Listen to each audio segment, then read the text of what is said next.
Assalamualaikum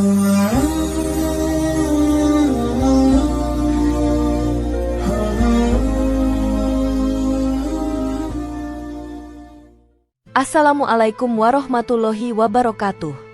Jika video ini muncul di berandamu, ini adalah petunjuk dari Allah kepadamu. Setidaknya sempatkan menulis sholawat kepada Rasulullah SAW di kolom komentar. Insya Allah bisa menjadi bukti kecintaan kita untuk mendapat syafaat kelak di akhirat. Dan saya ucapkan banyak terima kasih kepada para sahabatku semua yang telah like, komentar, dan subscribe channel ini. Saya doakan, semoga tetap dalam keadaan sehat walafiat dan selalu diberikan rezeki yang berlimpah oleh Allah Subhanahu wa Ta'ala. Amin ya Rabbal Alamin. Saudara-saudaraku yang dirahmati Allah, Islam adalah agama yang sempurna dan paripurna, mengatur seluruh aspek kehidupan manusia, termasuk dalam hal hubungan suami istri. Hubungan intim atau jima bukan hanya sekadar pemenuhan kebutuhan biologis, melainkan juga bagian dari ibadah jika dilakukan dengan cara yang halal, sesuai aturan syariat. Oleh karena itu, Islam tidak hanya memperbolehkan hubungan suami istri, tetapi juga memberi batasan-batasan agar kehormatan, kesucian, serta kesehatan terjaga. Larangan dalam hubungan intim bukan dimaksudkan untuk menyulitkan umat, tetapi justru menjadi bentuk kasih sayang Allah Subhanahu wa Ta'ala. Sebab, apapun yang dilarang dalam Islam pasti membawa mudarat baik dari sisi agama, kesehatan, maupun sosial. Dengan memahami aturan ini, seorang muslim dapat menunaikan kewajibannya kepada pasangan sekaligus mendapatkan ridho Allah. Di video kali ini, kita akan membahas 4 larangan dalam hubungan intim menurut Islam yang dijelaskan dalam Al-Quran dan hadis. 1. Penetrasi lewat dubur. Islam sangat menekankan kesucian dalam hubungan intim suami istri. Hubungan yang diperbolehkan adalah melalui jalan yang wajar, yaitu farji atau kemaluan, yang memang diciptakan Allah Subhanahu wa Ta'ala untuk melahirkan keturunan. Adapun melakukan penetrasi lewat dubur adalah perbuatan yang terlarang. Rasulullah SAW bersabda, Allah tidak akan melihat kepada seorang laki-laki yang mendatangi istrinya di duburnya. Hadis riwayat Nasa'i dan Ibnu Hibban. Hadis ini menunjukkan betapa kerasnya larangan tersebut, karena ancaman, tidak dilihat Allah, berarti diabaikan dari rahmatnya pada hari kiamat. Larangan ini berlaku meski dilakukan kepada pasangan sah, sebab syariat tidak melihat kepada sekadar ridho, tetapi pada kehalalan cara. Ulama menjelaskan bahwa larangan ini berkaitan erat dengan tujuan utama pernikahan dalam Islam, yaitu menjaga kehormatan, menyalurkan syahwat dengan benar, dan melahirkan generasi. Imam Asy-Syaukani menegaskan bahwa hubungan di dubur adalah perbuatan yang menyimpang dari fitrah, menyerupai praktik kaum Nabi Lut yang Allah azab karena homoseksual. Dengan kata lain, hubungan di dubur adalah tabzir fitrah, menggunakan sesuatu tidak pada tempatnya. Maka tidak heran jika para ulama menegaskan bahwa perbuatan ini haram hukumnya dan termasuk dosa besar. Selain aspek syar'i, Islam juga memperhatikan sisi kesehatan. Medis modern membuktikan bahwa penetrasi lewat dubur sangat berisiko. Jaringan dubur tidak elastis seperti farji, sehingga mudah robek dan menimbulkan pendarahan. Hal ini juga dapat menjadi pintu masuk bagi berbagai penyakit berbahaya, termasuk HIV, infeksi bakteri, serta gangguan saluran pencernaan. Islam dengan bijak telah melarang sesuatu yang berbahaya jauh sebelum sains modern menyingkapnya. Dengan demikian, larangan ini bukan sekadar aturan agama, melainkan juga perlindungan nyata bagi kesehatan umat manusia. Rasulullah SAW juga menegaskan dengan kalimat tegas, terlaknat orang yang menyetubuhi wanita di duburnya. Hadis riwayat Abu Dawud, Ahmad, dan Ibnu Majah. Kalimat terlaknat dalam hadis berarti dijauhkan dari rahmat Allah. Ini menunjukkan bahwa dosa tersebut bukan dosa ringan, melainkan dosa besar yang harus dihindari. Bahkan, sebagian ulama menyebutnya sebagai perbuatan yang dapat menyeret kepada kebinasaan jika dilakukan terus-menerus tanpa taubat. Maka dari itu, Seorang muslim hendaknya menjauhi segala bentuk penyimpangan seksual, sekalipun bersama pasangan halal, sebab tidak semua bentuk penyaluran syahwat dibolehkan dalam Islam. Dengan demikian, jelaslah bahwa penetrasi lewat dubur adalah perbuatan yang diharamkan secara tegas oleh Allah dan Rasul-Nya. Larangan ini mengandung hikmah yang sangat besar, menjaga kesucian fitrah manusia, mencegah kerusakan kesehatan, serta membedakan umat Islam dari perilaku menyimpang. Pasangan muslim seharusnya memahami bahwa cinta dan kasih sayang dapat diekspresikan dengan cara-cara yang halal, sehat, dan penuh keberkahan, bukan dengan menyalahi aturan syariat. 2. Melakukan penetrasi saat sedang haid. Al-Quran secara jelas menyinggung larangan berhubungan saat istri sedang haid. Allah Subhanahu wa Ta'ala berfirman, "Mereka bertanya kepadamu tentang haid. Katakanlah, haid itu adalah suatu kotoran. Maka jauhilah istri-istri ketika haid, dan janganlah kamu mendekati mereka hingga mereka suci. Apabila mereka telah suci, maka campurilah mereka di tempat yang diperintahkan Allah kepadamu." Quran Surat Al-Baqarah ayat 222. Ayat ini menjadi dalil utama bahwa penetrasi saat haid hukumnya haram, namun bukan berarti suami istri dilarang untuk bercengkrama. Larangan ini bersifat khusus pada penetrasi di jalan rahim ketika darah haid masih keluar. Para ulama tafsir menjelaskan bahwa larangan ini tidak berarti mengisolasi wanita secara total, sebagaimana dilakukan kaum Yahudi. Dalam hadis riwayat Muslim, Rasulullah Shallallahu Alaihi Wasallam menegaskan, "Lakukanlah segala sesuatu dengan istri kalian yang haid kecuali jima." Hal ini menunjukkan bahwa Islam adalah agama yang seimbang, melarang hal yang berbahaya, namun tetap memberi ruang kasih sayang dan keintiman dalam bentuk lain. Suami boleh mencium, memeluk, dan bercumbu dengan istrinya yang sedang haid, selama tidak melakukan penetrasi di kemaluan. Dari sisi kesehatan, hubungan intim saat haid sangat berisiko. Darah haid adalah darah kotor yang membawa bakteri dan kuman. Jika terjadi penetrasi, darah tersebut dapat masuk ke organ reproduksi suami dan menyebabkan infeksi.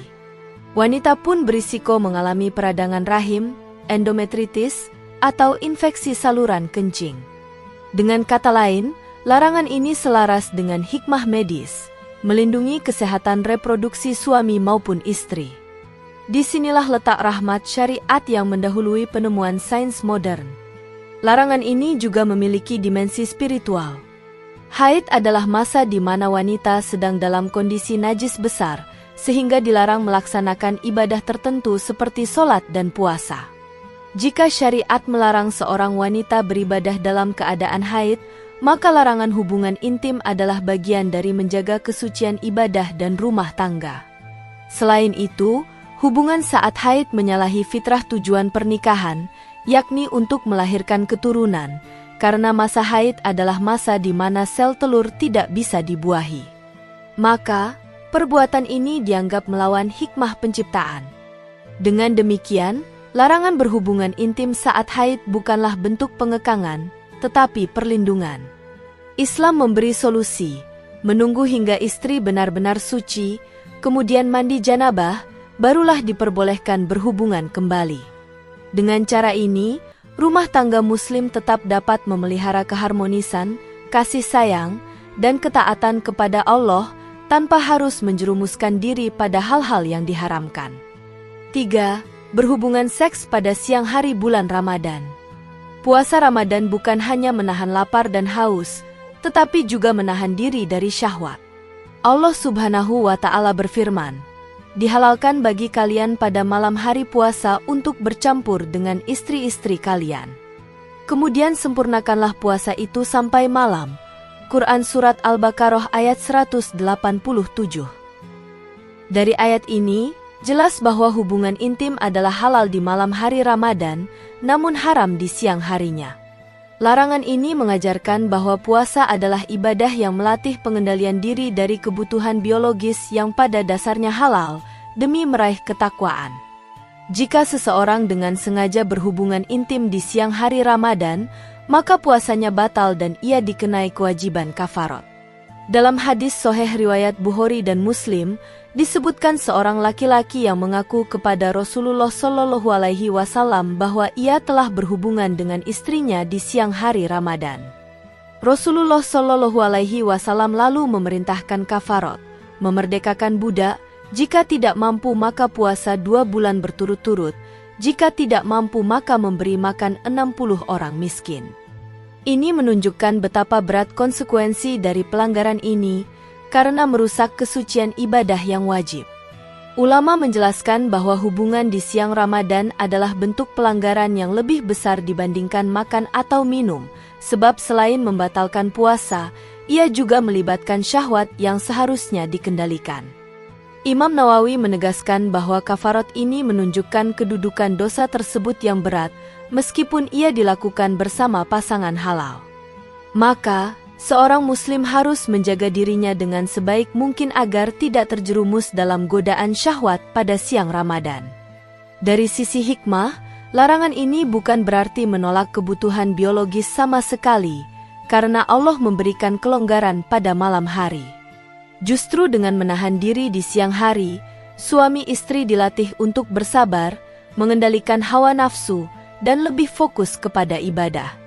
Hal ini membentuk karakter takwa, yaitu merasa selalu diawasi Allah.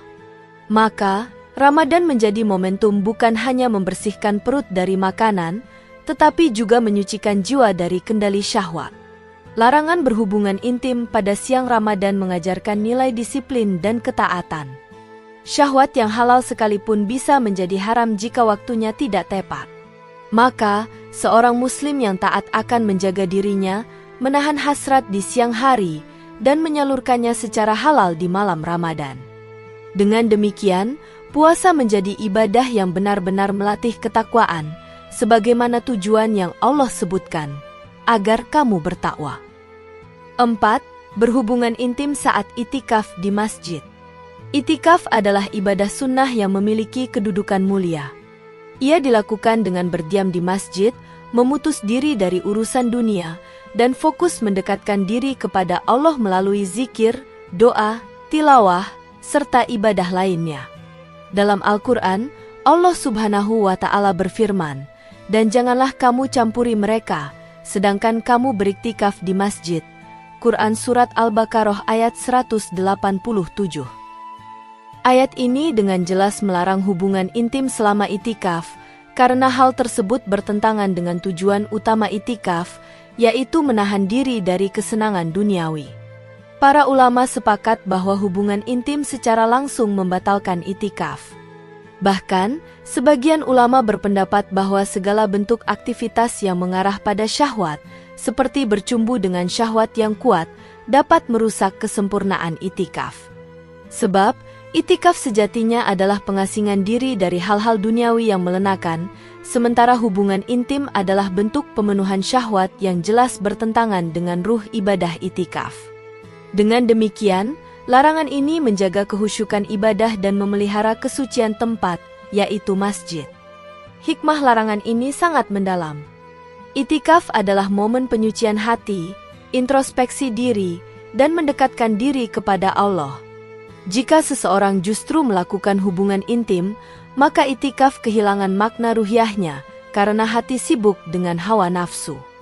Dengan menahan diri, seorang mukmin dilatih untuk mengendalikan syahwat, merasakan manisnya ibadah, dan mengisi waktunya dengan amalan-amalan yang mendekatkan kepada Allah. Dengan demikian, larangan ini menegaskan bahwa itikaf bukan hanya soal fisik berdiam di masjid, tetapi juga soal spiritualitas yang tinggi. Dari sisi sosial, larangan ini juga menjaga kesucian masjid sebagai rumah Allah. Masjid adalah tempat ibadah, zikir, dan ketaatan, bukan tempat untuk menyalurkan syahwat. Melakukan hubungan intim di masjid jelas merupakan pelecehan terhadap kesucian masjid.